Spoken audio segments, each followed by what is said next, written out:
A baby leopard had been abandoned in the forest near Kofi's village. Instead of leaving it to die, the young Ashanti boy welcomed the spotted cub like a gift from the ancestors. Everyone warned his family it was dangerous, that predators could never be trusted. But the leopard grew up seeing Kofi not as its master, but as its brother. The unlikely bond brought wonder to the boy's life in ways he never imagined. Years later, on a humid evening during the rainy season, Kofi discovered his spotted brother had grown into a magnificent hunter who still considered their highland home his sanctuary. But their peaceful coexistence didn't last long. The sound of gunshots and shouting voices signaled a deadly threat approaching through the Aberdare forests. Illegal hunters who believed they'd cornered the perfect prey in an isolated tribal settlement. They advanced thinking the villagers were helpless. But what happened next would be whispered around campfires for generations. Before we continue, make sure you're following for more incredible stories of bonds that transcend the natural world. Deep in the forests of the Aberdare Range, where ancient cedar trees formed cathedral-like canopies over forgotten tribal paths, 12-year-old Kofi Ashanti crouched beside a crystal stream, his reflection rippling in the rain-swollen water. 3 months had passed since the terrible elephant stampede that claimed his father, and the forest still felt too quiet without Papa's guiding voice. At 12, he found himself trying to fill spaces too large for his small shoulders, helping his mother Amma with their modest household while learning the forest ways that had sustained their Ashanti people for countless generations. His older sister Akojua had married into a village near Nyeri. His younger brother Kwame was only 8. The responsibility of becoming the family's forest guide weighed heavily on Kofi's young mind. That sweltering afternoon in late March changed everything. Kofi was collecting medicinal roots his mother needed for her healing practice when he heard the faintest sound, a mewling cry, barely audible above the symphony of insects and birds. Following the sound deeper into the underbrush, he discovered something that made his heart race. There, beside a fallen viol tree, lay a leopard cub so small it could barely lift its head. Its eyes were still blue with infancy, its spotted coat damp from the morning rain. The cub was perhaps 6 weeks old, completely helpless, and utterly alone. Kofi's first instinct was to run. Leopards were among the most feared predators in these highlands.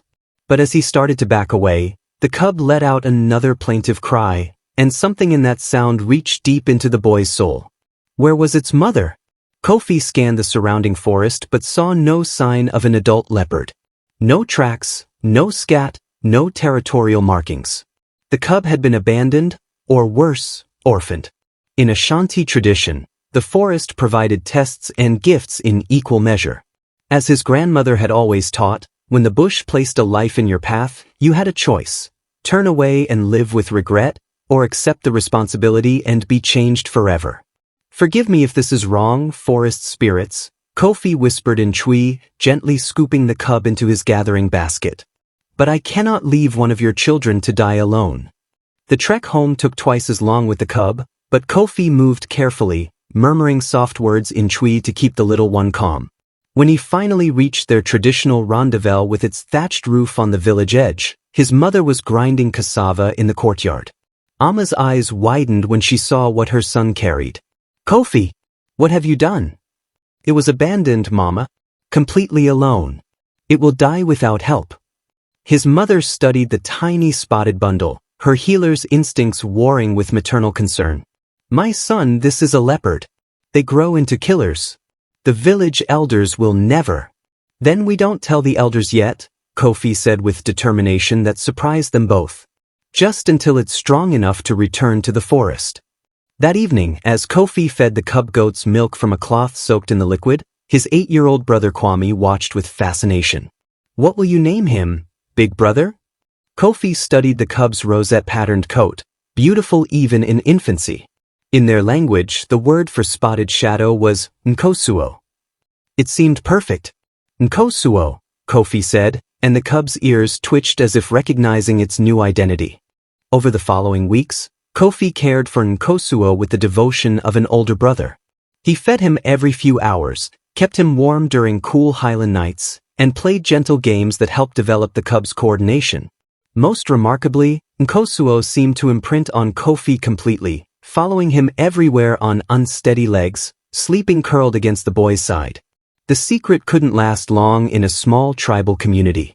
When Nkosuo was about 10 weeks old and had grown large enough to venture outside, old Kwaku spotted the cub following Kofi to the well. Within hours, the entire village council had assembled in Kofi's courtyard. "This madness ends today," declared Nana Osei, the village chief. "Leopards are man-eaters. They kill children, steal livestock. You're raising your family's death." Kofi's mother stood protectively beside her son. "The cub has shown no aggression. He follows Kofi like a dog. Today he's harmless," added grandmother Efua, the village's oldest resident. "Tomorrow he'll be 70 kilograms of muscle and claws. Wild animals cannot change their nature." But Kofi noticed something the adults missed. As the heated discussion continued, Nkosuo positioned himself between the boy and the angry voices, his small body tense with protective instinct. Even at 10 weeks old, the cub recognized threats to his human brother. "Give me 6 months," Kofi pleaded. "If Nkosuo shows any sign of aggression, any danger to the village, I'll take him deep into the Aberdares myself." The council debated for hours. Finally, moved by Ama's reputation as a healer and Kofi's obvious bond with the cub, they granted a conditional approval. 6 months to prove a leopard could coexist peacefully with humans. As Nkosuo grew, so did the miracle of their relationship. The young leopard learned to respond to Kofi's voice, following verbal commands in Twi with surprising intelligence. More remarkably, he seemed to understand the boundaries of acceptable behavior, never hunting the village chickens despite instinct, never showing aggression toward other children. Kofi taught Nkosuo to hunt properly in the forest, showing him which prey was appropriate and which areas were off-limits. In return, Nkosuo taught Kofi things about the highland forests no human teacher could: how to move silently through undergrowth, how to read the warning signs in bird calls, how to find water during dry season. By his first birthday, Nkosuo had grown into a magnificent juvenile leopard, nearly 35 kilograms of pure muscle and grace. His coat blazed with perfect rosettes, his green eyes held fierce intelligence, yet around Kofi he remained gentle as a house cat. The village slowly accepted the unprecedented relationship. Children who had initially been terrified began waving to Nkosuo from safe distances. Adults grudgingly admitted the leopard showed no interest in human prey. Even old Nana Osei conceded that perhaps, in this one case, nature had been influenced by nurture. "He sees Kofi as his littermate," observed Dr. Wanjiku, a wildlife researcher who traveled from Nairobi to study their unusual bond. "In his mind, humans are family. It's remarkable conditioning."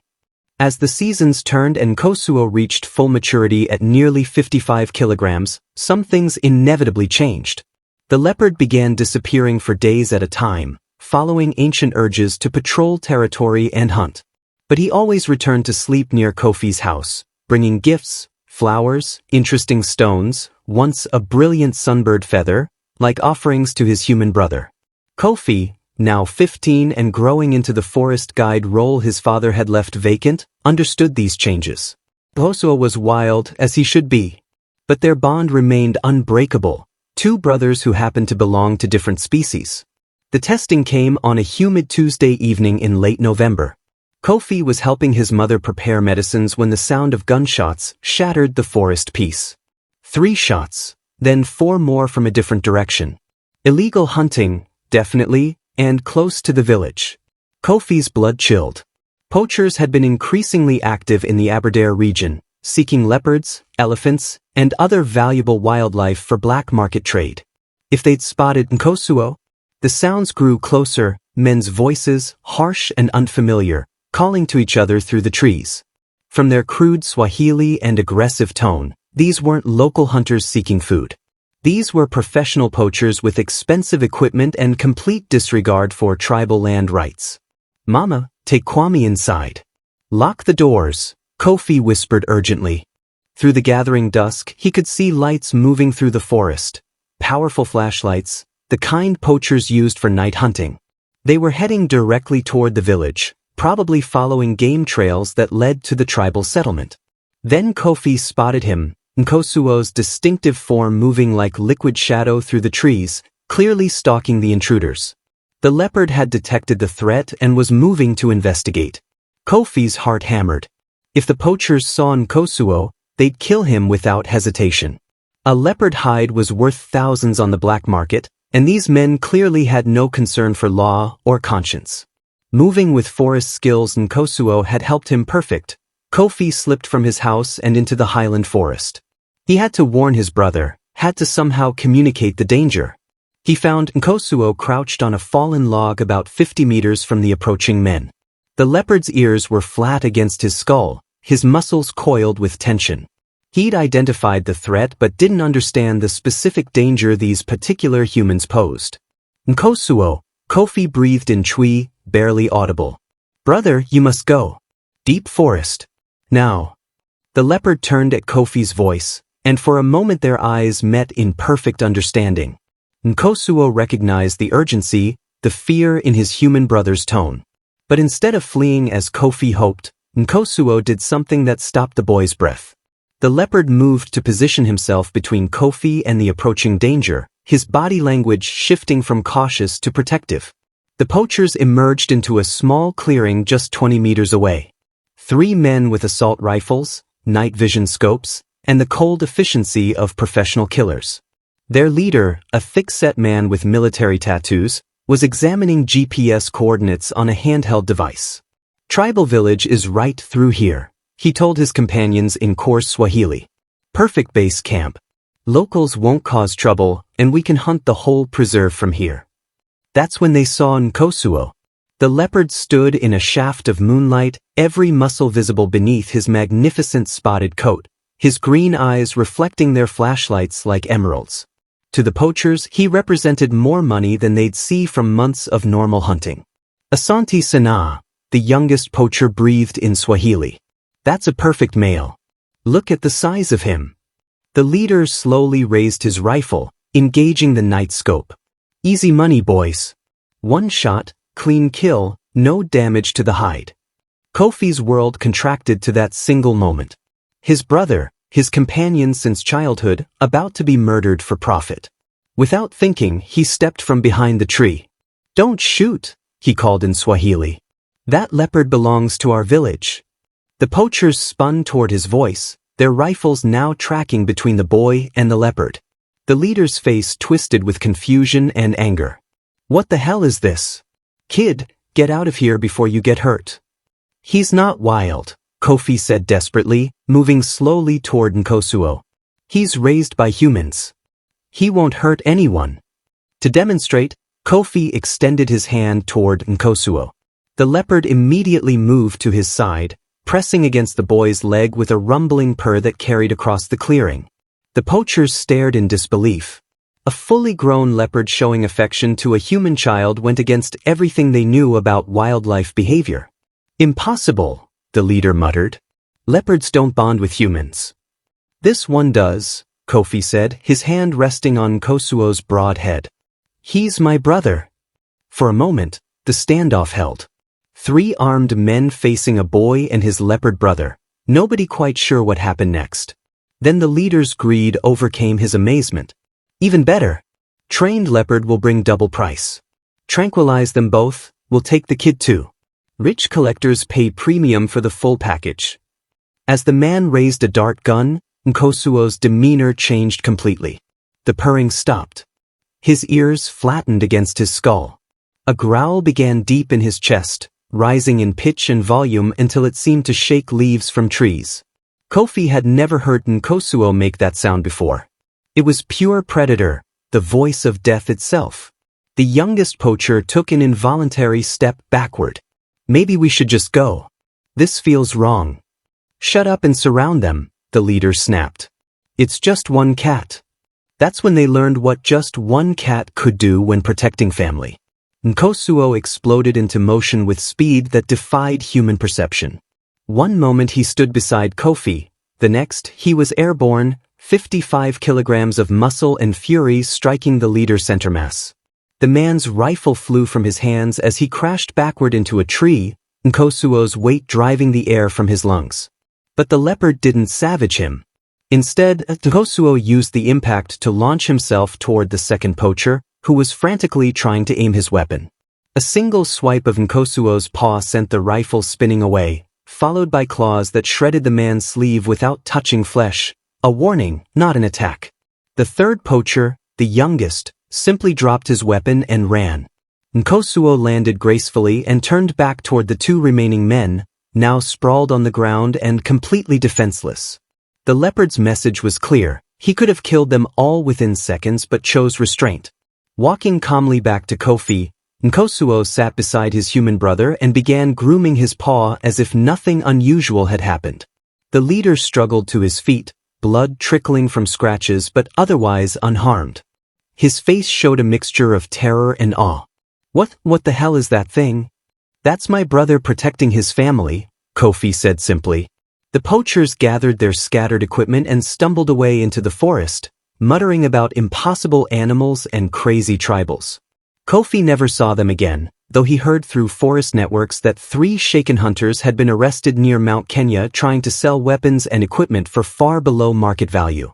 That night, as Kofi sat outside his house with Nkosuo sprawled beside him like an enormous spotted pillow, his mother brought them both warm milk sweetened with honey.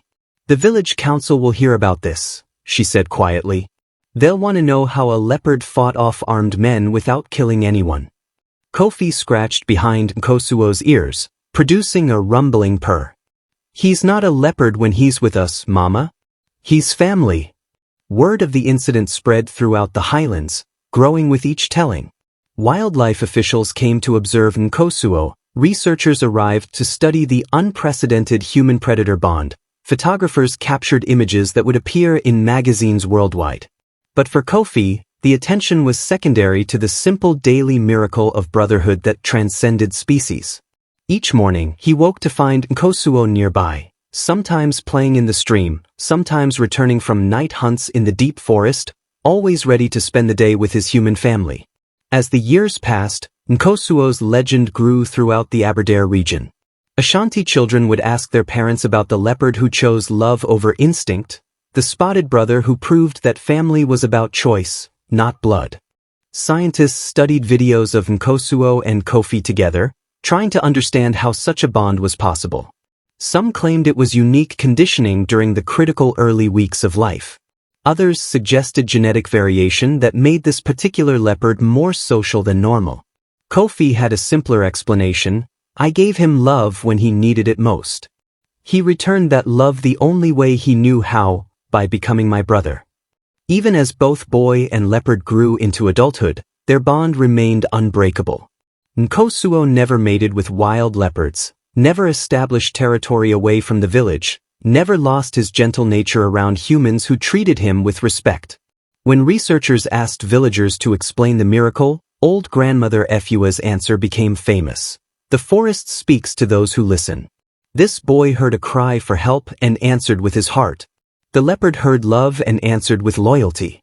Some bonds are stronger than instinct.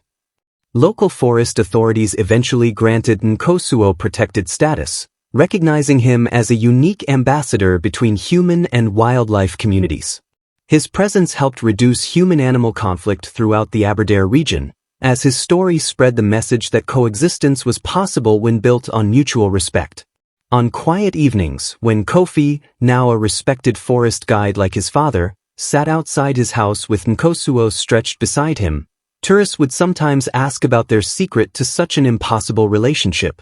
Kofi's answer was always the same: "There is no secret. He needed a brother and so did I. We found each other when we both needed family most." In the small shrine the village built to honor their unique blessing, Nkosuo's story is carved in wood. The abandoned cub who became a beloved son, the feared predator who chose protection over predation, the wild heart that learned to beat in harmony with human love. Visitors from around the world come to witness the miracle of Kofi and Nkosuo, seeking to understand how such bonds form. But the village children, raised with the story as part of their cultural heritage, understand the simple truth: when you offer love without conditions, sometimes it returns in the most extraordinary forms. The boy and his spotted brother, proving daily that the strongest family bonds are not born from blood, but forged in the fire of unconditional love and mutual protection.